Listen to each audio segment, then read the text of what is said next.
Olá pessoal, estou de volta aqui no canal para dar continuidade ao assunto passado, que é falando sobre a TNM, a tradução da Bíblia das Testemunhas de Jeová, se de fato ela é a melhor tradução, como eles aí alegam, né? Falei num primeiro vídeo, né, sobre o primeiro critério, que foi ali aquele critério sobre a escolha de um texto, né? Primeiro você tem que escolher o texto para depois fazer ali a sua tradução. No vídeo passado, que foi o parte 2, a gente falou sobre o segundo critério, que é aquele critério da escolha da metodologia, né? Se a tradução ela vai ser dinâmica ou ela vai ser formal, certo? E agora vamos falar sobre o terceiro critério, que é um dos critérios mais importantes na hora da tradução, porque esse critério ele influencia diretamente na escolha dos outros critérios. Tá? Por exemplo, esse aqui é o critério teológico. Esse critério ele é muito importante a gente falar sobre ele, porque ele vai influenciar diretamente na escolha do texto. Imagine que você tem ali um texto que está contrariando a sua crença. Você acredita em algo e você está usando um texto que contraria aquilo que você crê. O que você faz? Você vai olhar outro texto, né? Se outro texto não tiver aquilo, então muito provavelmente você vai ser tentado a usar aquele texto que não tem.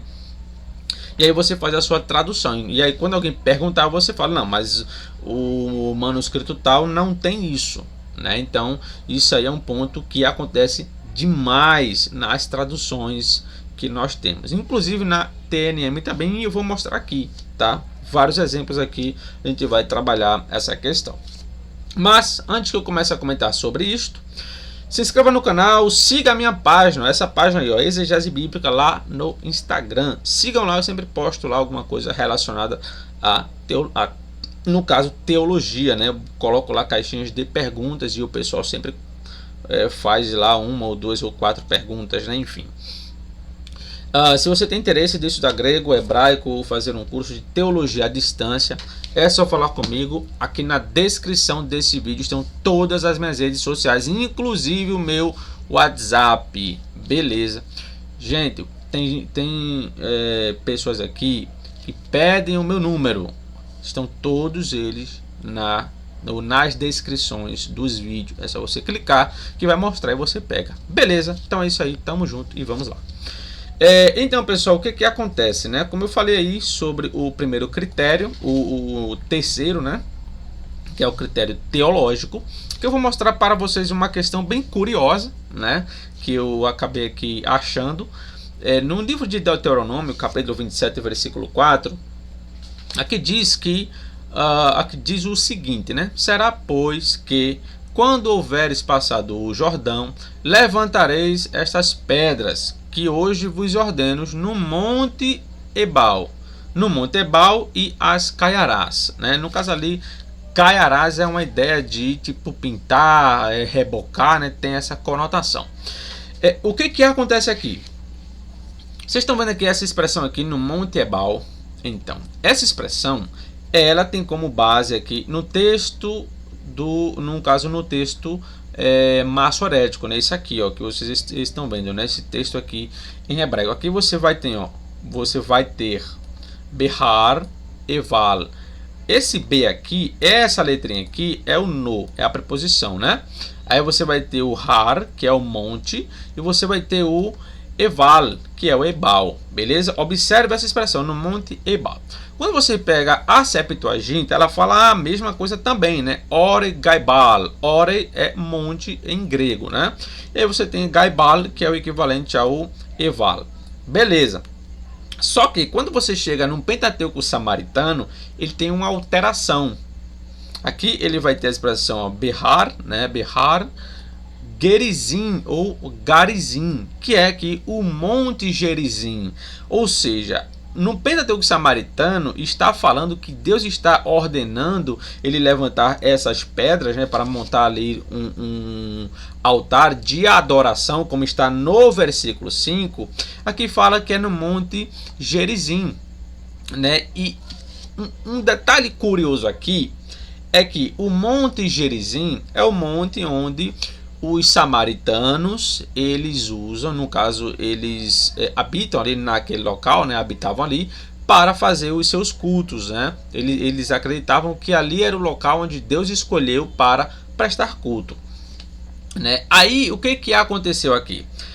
Por causa do aspecto teológico deles, dessa crença que eles tinham, muito provavelmente o Pentateuco samaritano ele foi o que? Alterado aqui para dar base à crença deles. Por que muito provavelmente ele foi alterado, né? Porque basicamente os textos pré-samaritanos de Qumran não tem isso aqui. Não fala que é no Monte Gerizim, né? E me soa muito estranho só o Pentateuco samaritano trazer essa referência ao monte onde eles acreditavam, né? E os outros documentos ninguém fala sobre isso. Você não tem outro documento que vai falar sobre isso, né? Mas o Pentateuco samaritano fala, né? Muito estranho, esquisito, né? Então, muito provavelmente eles fizeram o quê? Eles fizeram aqui uma alteração para dar base teológica àquilo que eles acreditam, né? Então, esse é o perigo da teologia na influência da tradução. Quando o tradutor ele tem uma crença, muito provavelmente ele vai aderir um texto que fundamente a sua crença. Se ele achar um texto ali que contrarie a sua crença, ele não vai usar aquele texto.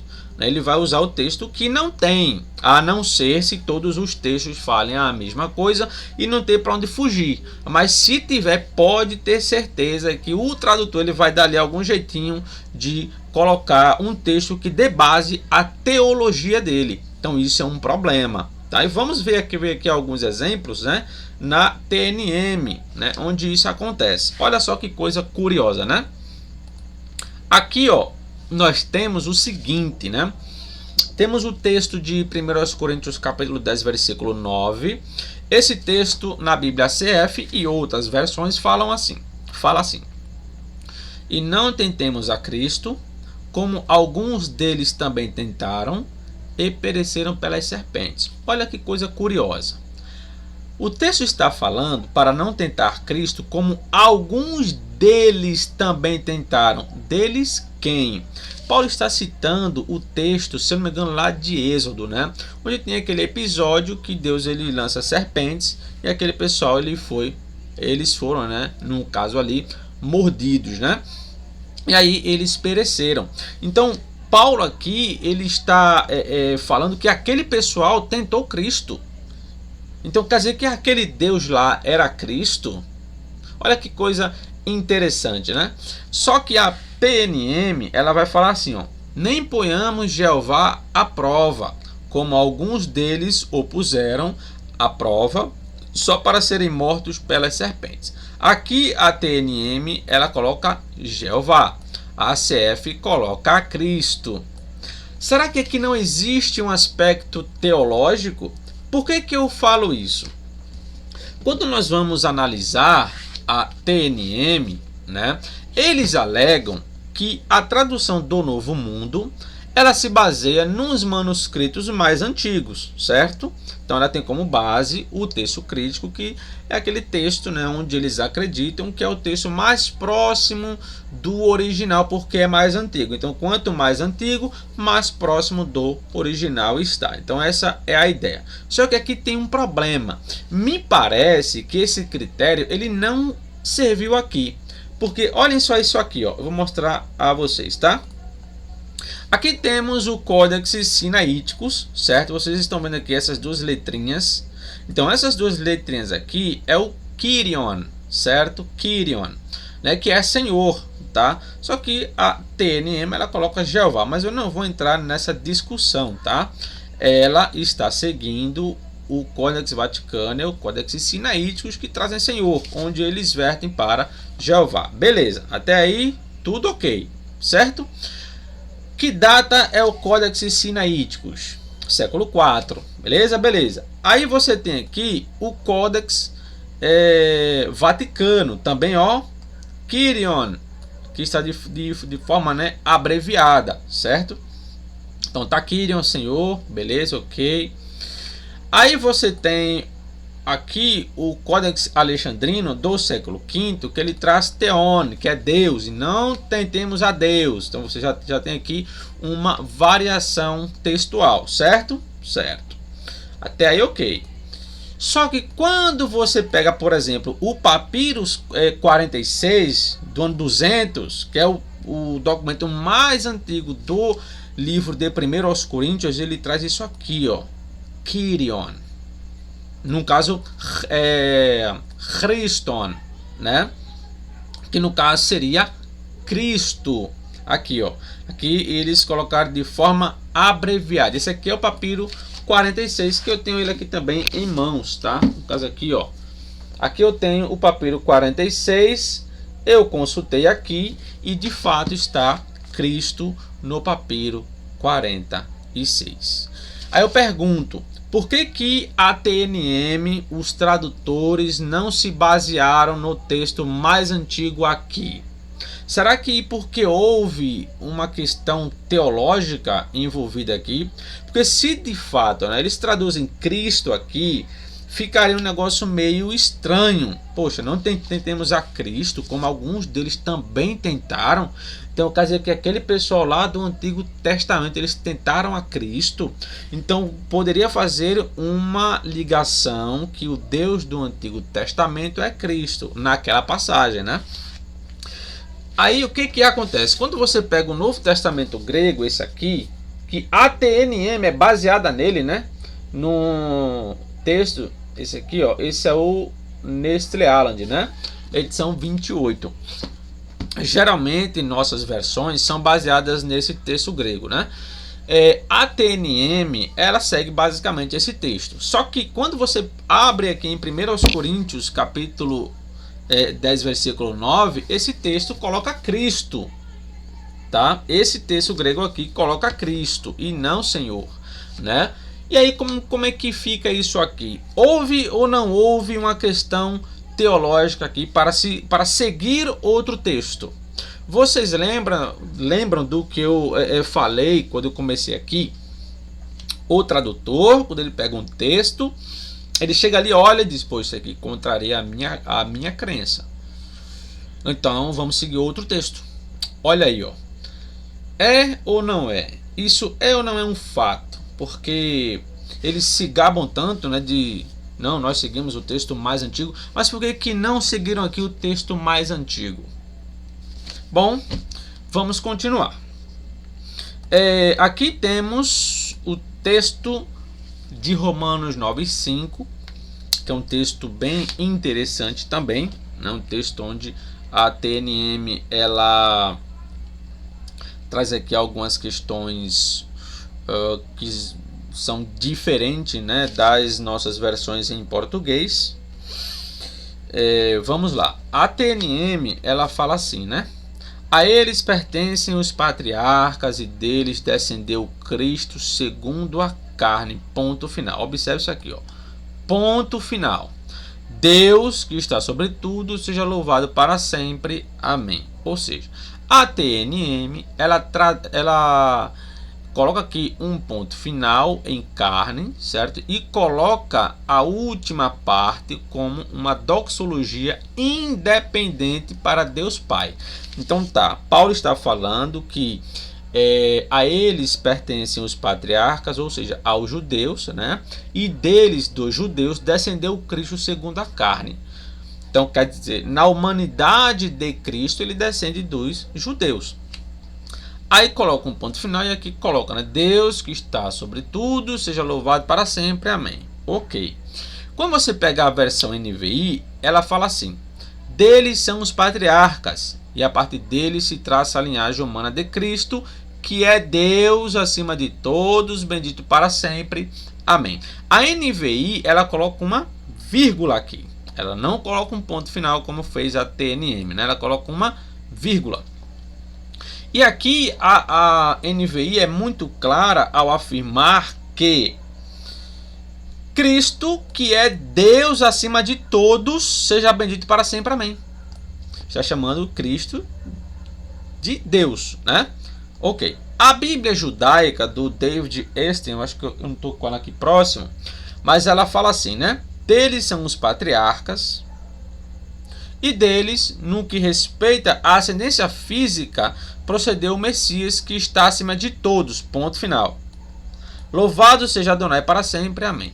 A judaica, ela quase fez igual a TNM, com uma pequena diferença, né? Essa parte que está acima de todos, ela ainda coloca para Cristo, para o Messias. O Messias está acima de todos esses aqui, né? Os patriarcas, os judeus, enfim.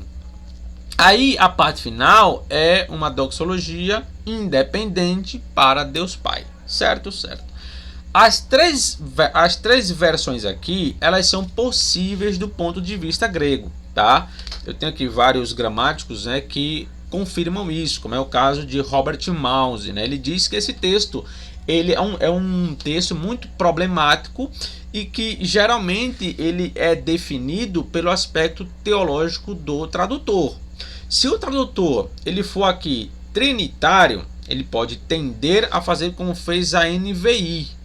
Mas se ele for unitário, como as testemunhas de Jeová, então eles tendem a fazer essa distinção.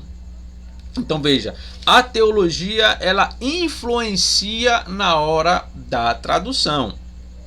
Do ponto de vista da gramática grega, que aqui eu tenho o texto em grego, a tradução mais natural e mais leve é como está na NVI por vários motivos, tá? Por exemplo, vocês estão vendo essa expressão aqui, ó, ho-on, isso aqui é um artigo, né? Isso aqui é um particípio, tá? Esse on aqui, que aqui ele foi traduzido como que é, né?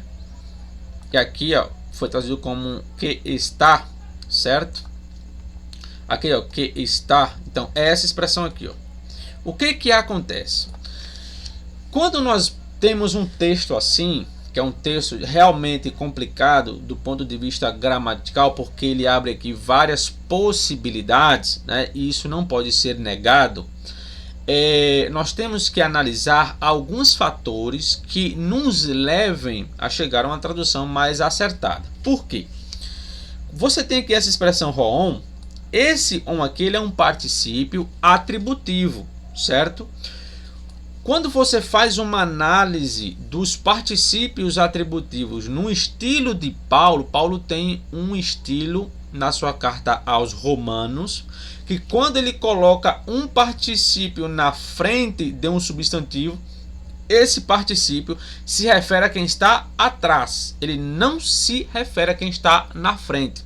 Então isso dentro do estilo paulino, na própria carta aos Romanos, a gente consegue identificar isso diversas vezes. Eu fiz uma análise do livro de Romano, pegando os particípios atributivos, e é isso que acontece. Neste caso, pelo estilo paulino, você não pode separar o ho-on de Christos. Não pode separar.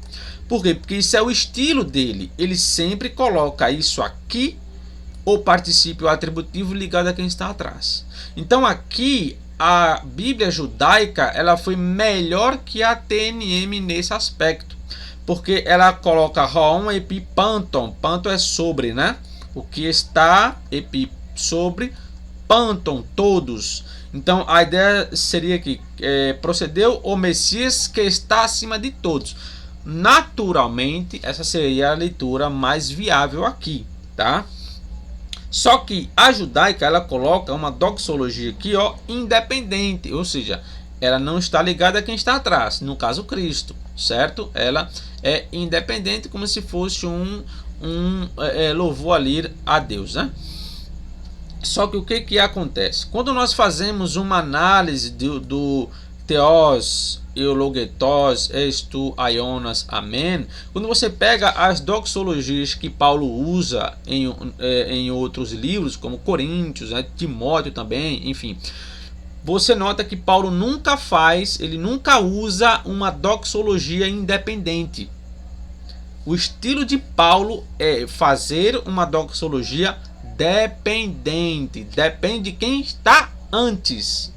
Ele nunca está falando de alguém aqui e troca para uma doxologia falando de outra pessoa. Ele não faz isso. Paulo sempre coloca tudo na mesma linha. Neste caso, a NVI ela ganha pontos nisso.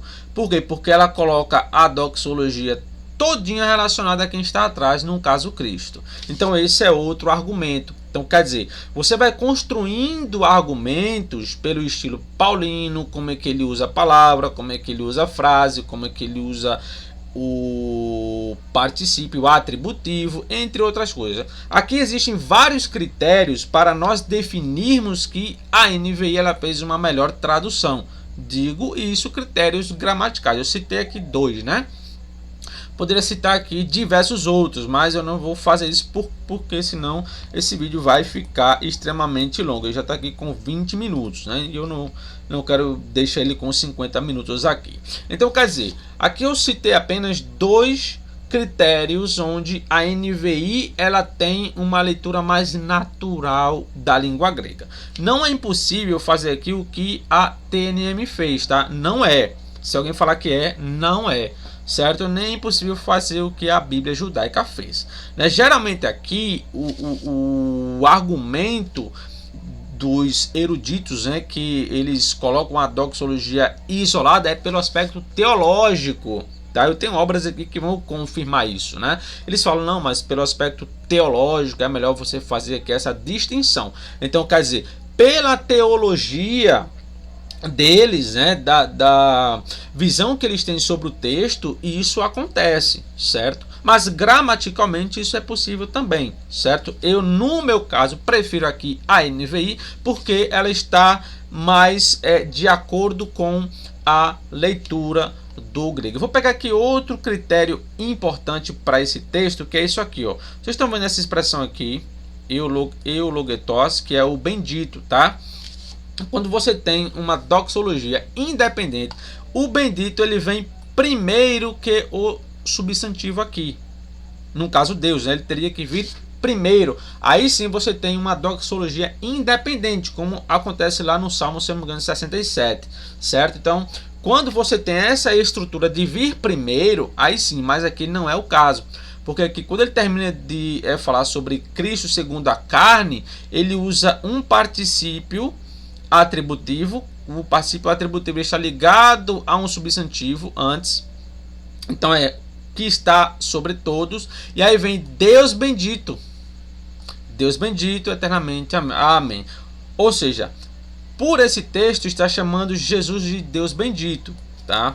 Pela leitura mais natural do grego. Então eu já tenho aqui 3 pontos, eu poderia citar outros, mas enfim, vamos continuar aqui, né? Aqui no livro de Atos 20 e 28, você também tem outra questão teológica. Por quê? Porque aqui você tem a TNM, você tem a NVI. Lembrando que a TNM não foi a única tradução que fez isso aqui, tá? Outras versões também fizeram, como é o caso da Bíblia de Jerusalém. Ó. Eu tenho ela aqui, né? A Bíblia de Jerusalém fez isso, né? Que a TNM fez isso aqui. Agora, olha só como é que o texto está. Prestem atenção a si mesmos e a todo o rebanho, sobre o qual o Espírito Santo os designou como superintendente de Deus, que ele comprou com o sangue do seu próprio filho. O que acontece? A NVI, ela já traduz de outra forma, né? Ela fala assim: cuidem de vocês mesmos e de todo o rebanho sobre o qual o Espírito Santo os colocou como bispos para pastoreardes a igreja de Deus, que ele comprou com o seu próprio sangue. Aqui está falando que Deus ele comprou, né, a igreja com o seu próprio sangue. Essa forma aqui que a NVI traduziu é a forma como está no texto grego. Lembrando, isso aqui não é uma variação textual. Você não tem nenhum manuscrito grego que fala aqui, ó, próprio filho. Não tem. A palavra filho ela não aparece em nenhum manuscrito grego. Nenhum. Zero. Não tem nada. Tá? Então, o que foi que aconteceu aqui? Se você pegar a Bíblia de Jerusalém, né, eles assumem que isso aqui é pelo aspecto teológico, porque quem morreu foi o Filho de Deus. Logo, eles acrescentaram aqui seu próprio filho, porque você não pode falar que Deus comprou a igreja, né, com o seu próprio sangue, porque Deus em si ele não tem sangue. Então isso é um argumento teológico, ou seja, o que o texto grego está falando, a gente vai ter que colocar aqui alguma coisinha a mais, tá, no texto para suprir essa carência, né? Aí aqui você tem o seguinte, ó, vocês estão vendo aqui essa questão aqui, ó, tu haimatos, tu idio. Então o haimatos aqui é sangue, né? O dia é o por meio do sangue, né? E dio é do seu próprio, ou seja, por meio do seu próprio sangue. Literalmente, como está no texto grego, seria como está na NVI, que ele comprou com o seu próprio sangue, Deus. Para quem é unicista, né? Jamais que um unicista ele iria traduzir como fez a TNM ou outras versões. Por quê? Porque esse texto aqui seria um troféu. Dizer, olha aqui, ó, Deus comprou a igreja com seu próprio sangue. Quem foi que morreu? Cristo. Então Cristo é o quê? Deus. Entende o raciocínio? Então o cara que é unitário, ou ele pelo menos pende para essa visão, ele vai fazer o que a TNM fez. Ele vai traduzir pelo aspecto teológico. Aí alguém fala que não, mas esse adjetivo aqui ele não é um adjetivo substantivado. A Bíblia de Jerusalém, ela fala que sim, só que não pode ser substantivado aqui. Por quê? Porque a estrutura não é substantivada, é uma estrutura atributiva. O adjetivo idio, ele está ligado a um substantivo. Gramaticalmente, pela regra que nós temos, um adjetivo ele só pode ser substantivado se ele estiver isolado na frase, sem estar ligado a substantivo algum. Ele não pode estar ligado a substantivo. Esse é o ponto, né? Só que aqui ele está. Então ele não pode ser substantivado, trazendo a ideia de filho, né? Do seu próprio filho, né? Então literalmente seria como está na versão NVI, certo? Então vamos lá, né? Mas claro que o pessoal vai contrapor algumas questões, e eu até conheço todas as questões que o pessoal cita e não sei o que, porque Atos 21, versículo 6 não tem a palavra casa lá, né? Mas todas as versões colocam, enfim, né? Eu já sei já desses argumentos aí. Mas vamos pegar aqui o último texto, que é esse aqui, ó. Esse texto aqui, ele é interessante, por quê? Porque aqui você tem o seguinte, ó. Estes partirão para o decepamento eterno, mas os justos para a vida eterna. A Ara fala assim, né? Irão estes para o castigo eterno, porém os justos para a vida eterna. Observe que a TNM ela traduz como decepamento. O que é decepar? É aniquilar, destruir completamente. Você decepou, acabou, né? Isso aqui dá margem aqui ao aniquilacionismo, né? Então, quando você pega aqui essa palavra aqui, ó, essa é a palavra que está em discussão, que é colasim, né? Colasim. O colasim aqui, que é a palavra traduzida como decepamento, qual é o problema? Eu consultei todos os dicionários que eu tenho à disposição. Consultei vou apresentar aqui, tá? Paulo Rusconi. Consultei o William de Mause, esse aqui. Consultei o Léxico de Domínios Semânticos, esse aqui, né? Léxico grego do Novo Testamento. Consultei o dicionário de Pedro Ortiz, esse aqui, certo? Consultei o de Dunker, esse aqui. Consultei o de Edward Robinson. Consultei o Divine também.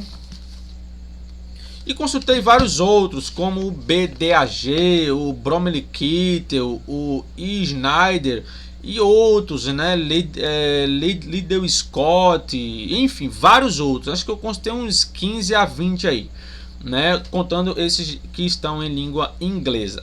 Nenhum dicionário, traduz cola assim ou traz o significado de decepamento. Nenhum. Então, por que a TNM ela fez isso? O que acontece? A palavra colasin, num grego clássico, aí que está a jogada. Num grego clássico, a palavra colasin, ela tinha essa conotação de decepamento, de podar, porque colasin vem de colazo, que é decepamento, que é decepar, podar, aniquilar, destruir. Só que isso é num grego clássico. No Novo Testamento, você tem o grego koiné, que já é outra coisa, certo? E aqui, como você está dentro do grego koiné, né, os dicionários, né, todo mundo sabe, né, que as palavras elas vão evoluindo, certo? Elas vão ganhando significados novos que não tinha antes, né? Você pega, exemplo, a palavra demônio, né? Demônio, no período do grego clássico, ela tinha uma conotação bem diferente da que aparece ali no Novo Testamento, porque ela se referia a espíritos bons, a espíritos maus, a anjos, né, aos semideuses. Ela era uma palavra que tinha um sentido bom e um sentido ruim. Você encontra isso em Platão, você encontra isso em Aristóteles e também naquele Pitágoras, né? E entre outros. Eu tenho aqui várias referências sobre isso. Só que quando você chega no Novo Testamento, o conceito é outro. Não é mais grego clássico. O grego clássico ficou lá. Agora é grego koiné. Demônio no Novo Testamento ele só tem uma conotação, que é de um espírito maligno. Você não tem outra conotação ali, entende? Colasin é a mesma coisa. No Novo Testamento ele tem a ideia de punir, de castigar. E o dicionário domínios semânticos, esse aqui, ó, ele fala castigar no sentido de ter dor, de sentir dor, de sentir desconforto. Ele fala isso, não sou eu, tá? Agora, num grego clássico, sim. Aí o que a TNM fez? Logicamente, ela pegou do grego clássico esse significado e colocou no texto, decepamento eterno. E aí faz luz com a teologia aniquilacionista das Testemunhas de Jeová. Então, esse aqui é um fator que mexe diretamente com o texto e que envolve um aspecto totalmente teológico, né? E isso tem que ser levado em consideração, certo? Então, por isso que eu falo, não existe esse negócio de melhor tradução. É a melhor tradução, não é a melhor tradução.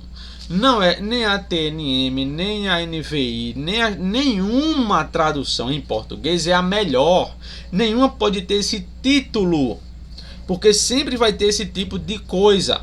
Primeiro, para você ter uma melhor tradução, você teria que se basear no melhor texto, coisa que não é possível. Isso não é possível.